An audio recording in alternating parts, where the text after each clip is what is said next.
செய்திகள்.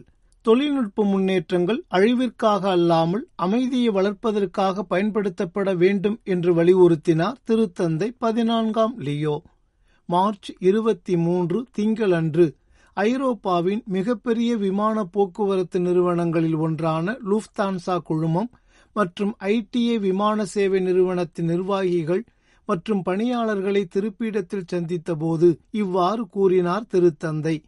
தனது உரையை இறைவேண்டலுடன் தொடங்கிய திருத்தந்தை உலகம் முழுவதற்கும், குறிப்பாக திருப்பீடத்திற்கு இந்த விமான சேவை நிறுவனம் ஆற்றி வரும் அர்ப்பணிப்புடன் கூடிய சேவைக்காக தனது நன்றியை தெரிவித்துக் கொண்டார். முன்பு அலிடாலியா என்று அறியப்பட்டு தற்போது ஐடிஏ விமான சேவை நிறுவனமாக பெயர் மாற்றப்பட்டுள்ள இத்தாலியின் தேசிய விமான நிறுவனத்திற்கும் திருப்பீடத்திற்கும் இடையிலான வரலாற்று தொடர்பினையும் எடுத்து காட்டினார் திருத்தந்தை. திருத்தந்தை புனித 6ஆம் பவுல் காலத்திலிருந்தே திருத்தந்தையர்களின் பயணங்களுக்கு இந்த விமான சேவை நிறுவனம் ஆதரவாக இருந்து வருவதை குறிப்பிட்ட திருத்தந்தை பயணிக்கும் விமானங்களில் அமைதியான மற்றும் மதிப்புமிக்க சூழலை உருவாக்குவதில் விமான ஊழியர்களின் முக்கிய பங்கை எடுத்து காட்டினார். மேலும் திருத்தந்தையின் திருத்தூது பயணங்கள் அமைதியின் அடையாளங்களாக விளங்குகின்றன என்பதை சுட்டிக்காட்டிய திருத்தந்தை, விமானங்கள் எப்போதும் அமைதியை சுமந்து செல்பவையாக இருக்க வேண்டுமே தவிர ஒருபோதும் போருக்கானதாக இருக்கக்கூடாது என்றும், போரில் விமானங்கள் தொடர்ந்து பயன்படுத்தப்படுவது மிகுந்த வருத்தமளிக்கிறது என்றும் கவலை தெரிவித்தார்.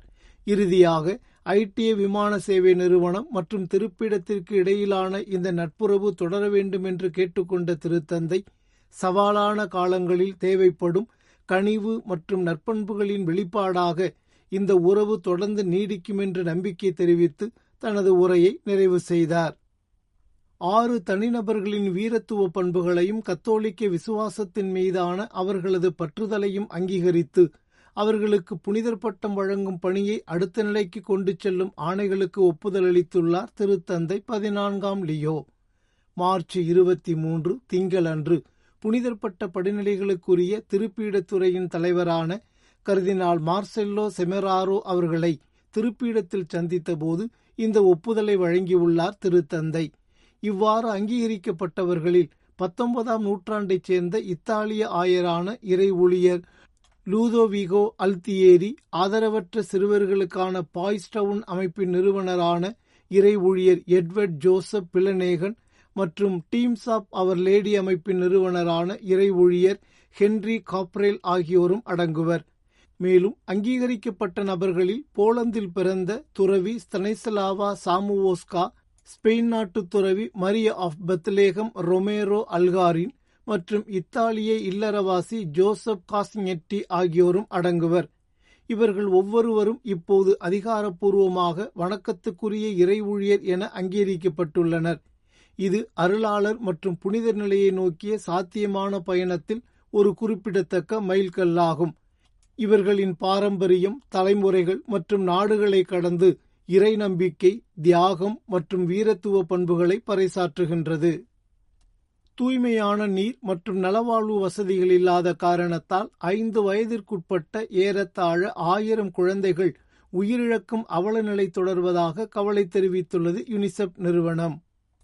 மார்ச் 22 ஞாயிறன்று எங்கு தண்ணீர் தடையின்றி கிடைக்கிறதோ அங்கு சமத்துவம் வளரும் என்ற கருப்பொருளோடு கொண்டாடப்பட்ட உலக தண்ணீர் தினத்தை முன்னிட்டு வெளியிட்டுள்ள அறிக்கை ஒன்றில் இவ்வாறு தெரிவித்துள்ளது யுனிசெஃப் நிறுவனம்.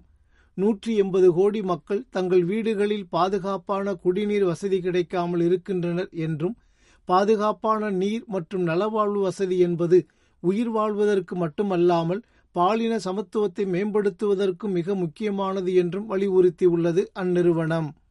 மேலும் 3 குடும்பங்களில் பெண்களே தண்ணீர் சேகரிக்கிறார்கள் என்றும், இந்த பணிக்காக அவர்கள் நாளொன்றுக்கு ஏறத்தாழ 25 கோடி மணி நேரங்களை செலவிடுகிறார்கள் என்றும் குறிப்பிட்டுள்ள அதன் அறிக்கை, 10 முதல் 19 வயதுக்குட்பட்ட 15.6 கோடி சிறுமிகளுக்கு இன்னும் அடிப்படை நலவாழ்வு சேவைகள் கிடைக்காத நிலையில் அவர்களின் நலவாழ்வு, மாண்பு மற்றும் கல்வியில் ஏற்படும் கடுமையான பாதிப்புகளையும் சுட்டிக்காட்டியுள்ளது.